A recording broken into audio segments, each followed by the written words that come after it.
Vous aimez l'histoire juive ? Retrouvez Liana Gurfinkel dans Un jour notre histoire sur Studio Kalita, c'est tous les matins, pour découvrir ensemble les événements et les personnages qui ont fait notre histoire. Oui, et Liana, après un témoignage comme celui-là, on a du mal à réagir et à poursuivre, mais il faut bien poursuivre et terminer cette heure d'actualité. J'ai presque envie de vous dire, Daniel, que ce sera peut-être l'occasion pour moi d'emmener nos auditeurs dans des contrées lointaines. Voilà. Alors on va peut-être un peu plus simple. Plus simple et peut-être plus réjouissant, peut-être, ouais, je ne sais on va pas. essayer on va un essayer. petit peu, voilà. Bon. Alors de quoi va-t-on parler Alors nous ce matin ? sommes aujourd'hui le Vav Tevet, le 6 Tevet, et à cette date est décédé un monsieur qui s'appelait Matityahu Strachon. Est-ce que ça vous dit quelque chose, Matityahu Strachon ? Non, pas du tout. Eh bien, on va voir dans quelques instants, on verra son image à l'écran.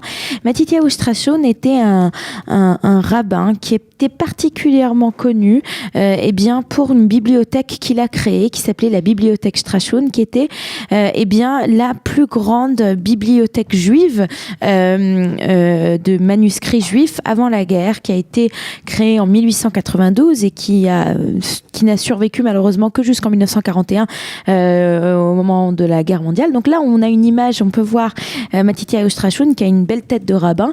Il faut dire que c'était un homme, un véritable Talmid Chacham qui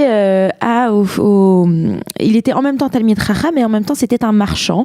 Il vient d'une famille où déjà les livres ça les intéresse, puisque sa nièce faisait partie de la famille qui a permis au Talmud de Vilna, le célèbre Talmud de Babli dont j'ai déjà parlé il y a peut-être un peu plus d'un an.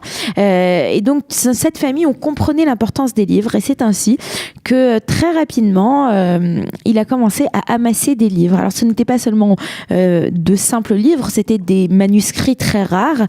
Il a par exemple, il avait une collection de ce qu'on appelle des incunables. Je ne sais pas si vous savez, Daniel, ce que c'est que des incunables. Les incunables, ce sont bien des livres qui ont été, ce sont des livres imprimés en Europe avant le 1er janvier 1501, c'est-à-dire les tout premiers livres. Ouais. Et donc lui, il avait des incunables juifs, donc c'est les premières impressions de livres juifs.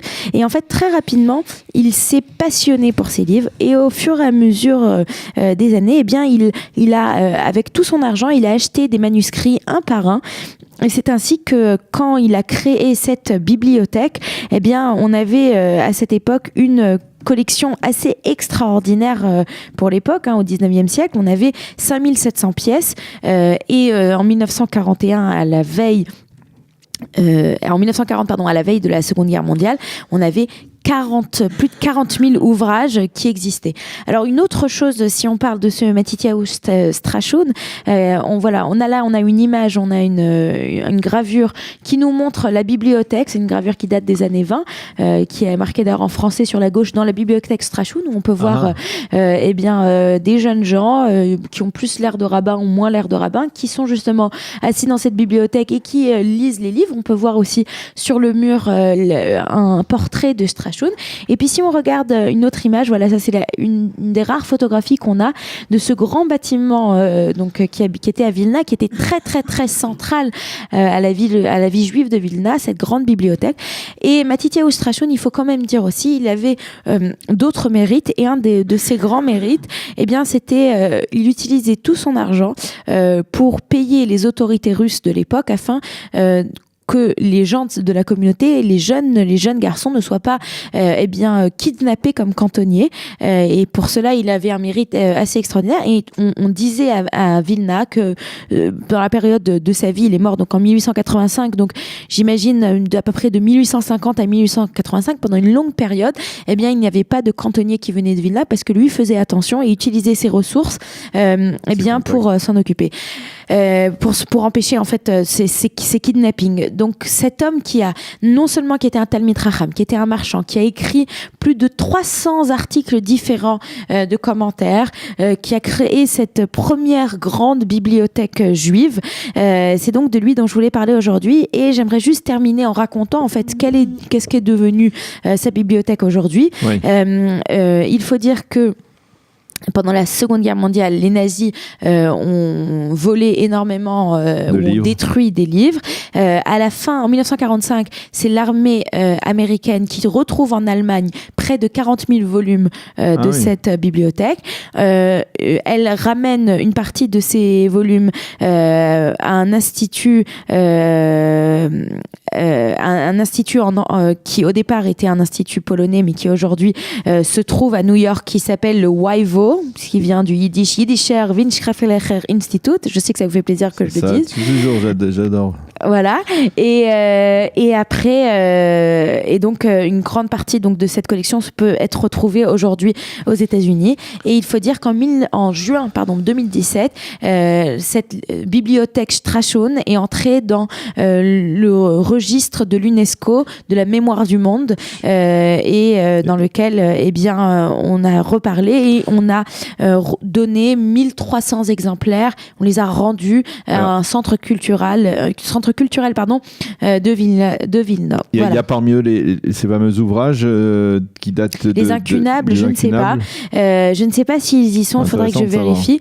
Mais c'est vrai que c'est quand même assez extraordinaire, cet homme qui avait compris l'importance de ces choses-là, qui a fait un travail.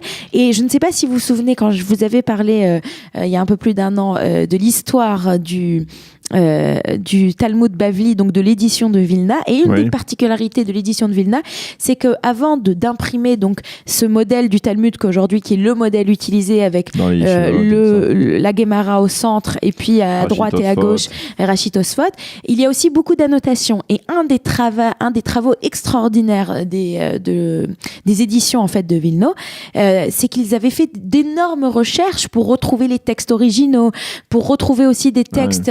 Il y avait des textes qui avaient été censurés, donc ils avaient réussi à avoir accès à des bibliothèques chrétiennes qui avaient des textes, aussi des incunables. Et en fait, c'est dans des incunables que vous pouvez retrouver des textes qui n'ont pas été touchés.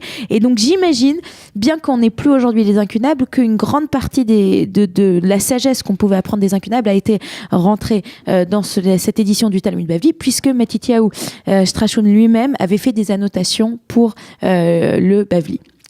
Eh bien, merci beaucoup, Eliana. C'était très intéressant de découvrir cette personnalité que je ne connaissais pas. Et cette bibliothèque. Merci beaucoup, Eliana. Ça nous a permis de terminer, on va dire, sur une note, on va dire, légèrement plus rassurante et tout, que l'ensemble de cette heure d'actualité, qu'il faut bien l'avouer, était on va dire, bien entendu, placé sous le signe de l'actualité brûlante et douloureuse que nous vivons actuellement en Israël et en particulier en Judée et en Samarie. Merci, Eliana. Vous aimez l'histoire juive ? Retrouvez Eliana Gurfinkel dans Un jour notre histoire sur Studio Kalita. C'est tous les matins pour découvrir ensemble les événements et les personnages qui ont fait notre histoire.